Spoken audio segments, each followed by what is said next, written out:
L'architecture de von Neumann fut le modèle extrêmement innovant de cette époque dont a été utilisé aujourd'hui jusqu'à aujourd'hui pour des modèles d'ordinateurs modernes. Nous allons parler aujourd'hui de son architecture, les niveaux de fonctionnement de l'architecture de von Neumann. L'architecture de von Neumann décompose l'ordinateur en 4 parties distinctes, dont l'UAL, l'unité arithmétique et logique, ou encore appelée l'unité de traitement. C'est cette partie qui s'occupe des calculs, justement logiques. Quand on parle de la partie logique d'un ordinateur, c'est cette partie qui s'occupe de toutes les opérations données. Et comme vous le savez, l'ordinateur, c'est un calculateur en grande majorité. C'est ce qu'il fait. En deuxième partie de l'unité de contrôle qui est chargée du séquençage des opérations. En troisième partie, nous allons parler de la mémoire qui contient à la fois les données et les programmes qui permettent d'indiquer à l'unité de contrôle sur quel calcul qu'il doit faire sur telle donnée. Et au niveau de la mémoire, elle est divisée également en deux. Nous avons la mémoire vive, où nous allons trouver les programmes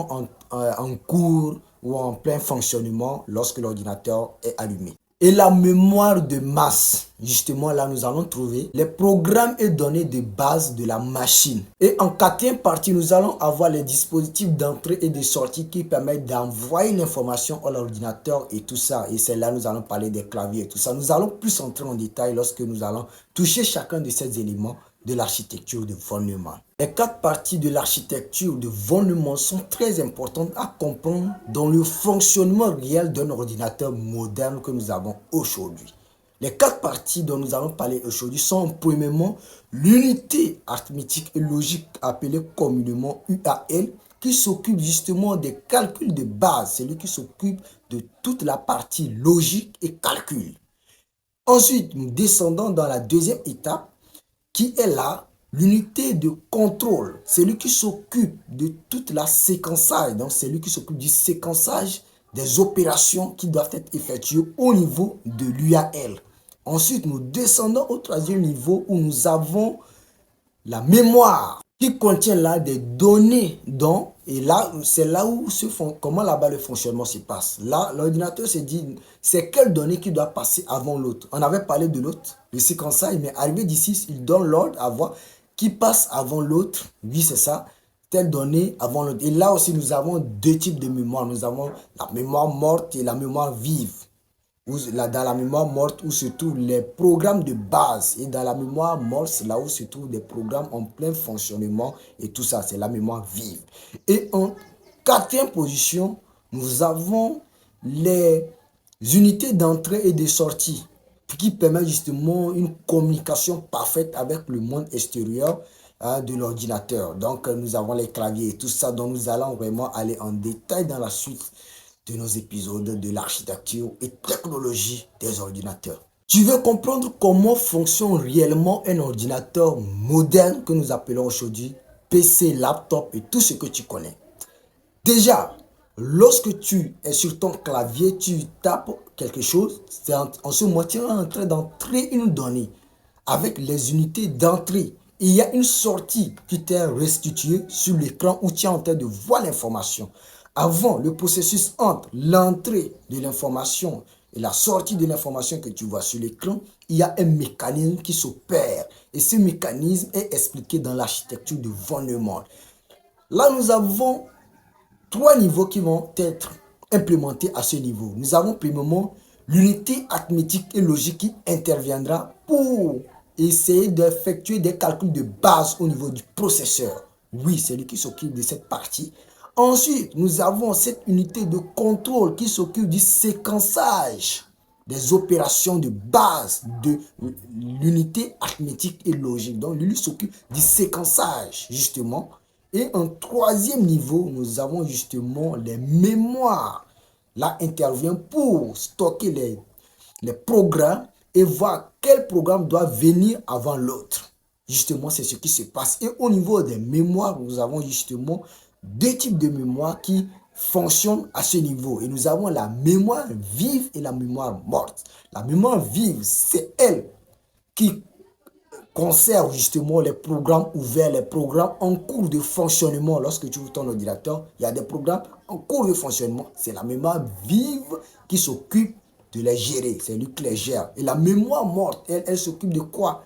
Des programmes de base. Lui, c'est juste les programmes de base sur l'ordinateur. C'est lui qui gère cela, c'est lui qui les stocke et les permet leur séquençage et tout ça. Donc, c'est comme ça fonctionne l'ordinateur au niveau, enfin, c'est-à-dire d'après justement l'architecture de von Neumann qui est utilisée dans la plupart des ordinateurs et ou même je dirais dans tous les ordinateurs modernes actuellement. Il y a 4 niveaux dont j'ai cité. Bug, bug, bug, bug. Tu entends souvent parler de ça dans l'univers informatique. Peut-être que toi-même, tu es un informaticien, développeur, tout ça, tu ne sais pas vraiment d'où vient l'origine de ce mot. Alors, le mot bug pour la première fois a été entendu par une certaine mathématicienne, informaticienne appelée Murray Hopper.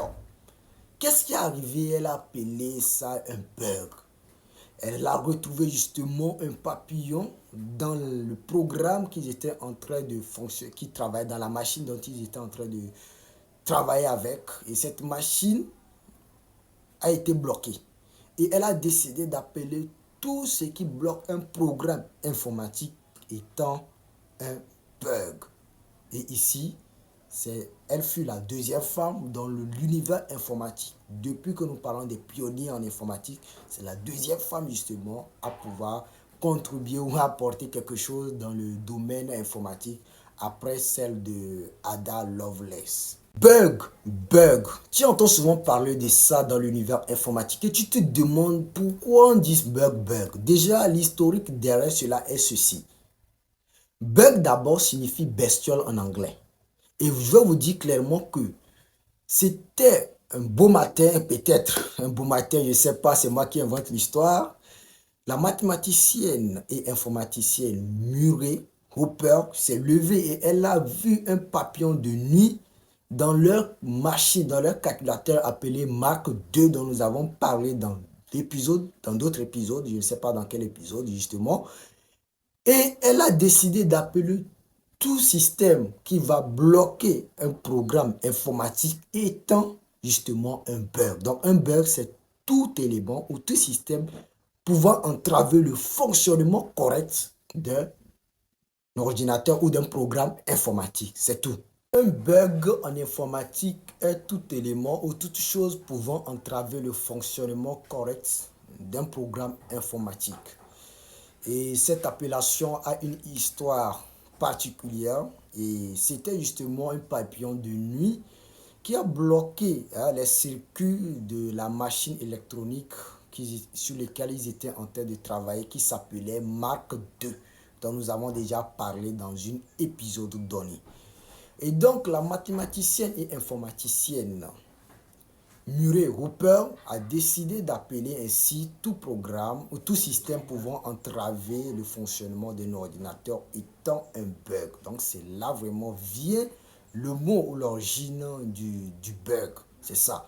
Et c'est la deuxième femme dans la sphère informatique à apporter quelque chose dans l'univers informatique après Ada Lovelace dont nous avons parlé dans aussi les épisodes précédents, ses travaux de recherche et tout ce qu'elle a fait pour contribuer justement à l'élaboration ou à l'invention de l'ordinateur ou de la machine à calculer. Le mot bug ou le terme bug a été pour la première fois utilisé par Thomas Edison dans l'une de ses courriers dont il s'adressait sur sur l'un de ses œuvres d'invention. Par contre, ce mot a été vraiment connu aux yeux du monde entier suite à une situation qui s'est passée. Et c'est quoi l'histoire?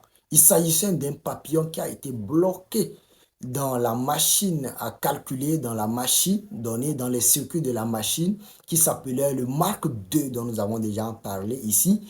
Et là, la mathématicienne et informaticienne appelée Murray Hopper a décidé d'appeler bug tout système ou tout élément pouvant entraver ou empêchant le fonctionnement d'un ordinateur ou d'un programme informatique. Donc c'est là, de là vient le mot bug en informatique justement.